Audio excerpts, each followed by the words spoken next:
ഹരിയാന നിയമസഭാ തെരഞ്ഞെടുപ്പിന്റെ ചൂടിലാണ് വിവിധ രാഷ്ട്രീയ പാർട്ടികൾ.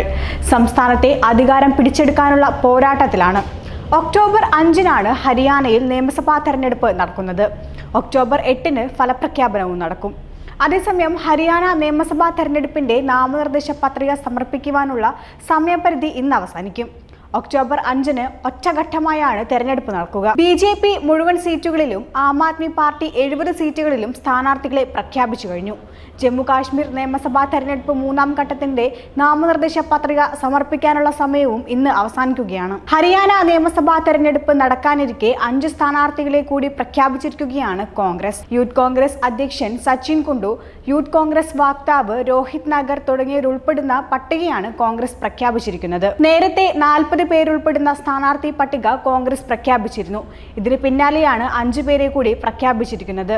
പാനിപതിൽ നിന്ന് സച്ചിൻ കുണ്ടു, ടിഗോവാണിൽ രോഹിത് നഗർ, അംബാല കാണ്ട് സീറ്റിലേക്ക് പരിമൾ പാരി, നർവാന SC സംവരണ സീറ 6-ലേക്ക് സത്ബീർ ദുബ്ലേർ, റാനിയയിൽ സർവേ മിത്ര സംബോജ് എന്നിവരാണ് പാർട്ടി നിശ്ചയിച്ചിരിക്കുന്നത്. ഇതോടെ 90 അംഗ നിയമസഭയിലേക്ക് 85 സ്ഥാനാർത്ഥികളുടെ പട്ടികയാണ് കോൺഗ്രസ് പ്രഖ്യാപിച്ചിരിക്കുന്നത്. നേരത്തെ പുറത്തുവിട്ട 40 അംഗ സ്ഥാനാർത്ഥി പട്ടികയിൽ കോൺഗ്രസിന്റെ രാജ്യസഭാ MP രൺദീപ് സുർജേവാലയുടെ മകൻ ആദിത്യയുടെ പേരും ഉൾപ്പെട്ടിരുന്നു. അതേസമയം പാർട്ടിയുടെ ഔദ്യോഗിക പ്രഖ്യാപനം പുറത്തു വരുന്നതിന് മുമ്പായിരുന്നു പൽവാൽ സ്ഥാനാർത്ഥിയും മുതിർന്ന കോൺഗ്രസ് നേതാവും മുൻ മുഖ്യമന്ത്രി ഭൂപീന്ദർ സിംഗ് ഹുഡയുടെ ബന്ധുവുമായ കരൺ ദലാൽ നാമനിർദ്ദേശ പത്രിക സമർപ്പിച്ചത്. ഔദ്യോഗിക പാർട്ടി ടിക്കറ്റില്ലാതെ നാമനിർദ്ദേശ പത്രിക സമർപ്പിച്ചതുമായി ബന്ധപ്പെട്ട ചോദ്യത്തിന് മത്സരിപ്പിക്കാമെന്ന് തനിക്ക് മുതിർന്ന നേതാവ് ഉറപ്പ് നൽകിയിരുന്നുവെന്നായിരുന്നു ഇതിനോട് അദ്ദേഹം പ്രഖ്യാപിച്ചത്. സെപ്റ്റംബർ 12-ന് മുൻപ് ഔദ്യോഗിക ടിക്കറ്റ് സംബന്ധിച്ച വിവരം നൽകണമെന്ന് തെരഞ്ഞെടുപ്പ് കമ്മീഷൻ വ്യക്തമാക്കിയിരുന്നു.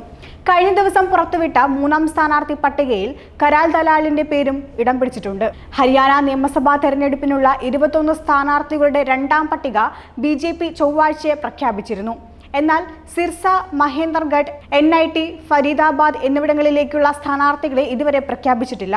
പ്രാദേശിക നേതാക്കളുടെ എതിർപ്പിനെ തുടർന്ന് സർദാർ കമൽജിത് സിംഗ് അജ്രാണ തെരഞ്ഞെടുപ്പിൽ മത്സരിക്കാനാകില്ലെന്ന് അറിയിച്ചതിനെ തുടർന്ന് BJP പെഹോവ സ്ഥാനാർത്ഥിയെയും മാറ്റി.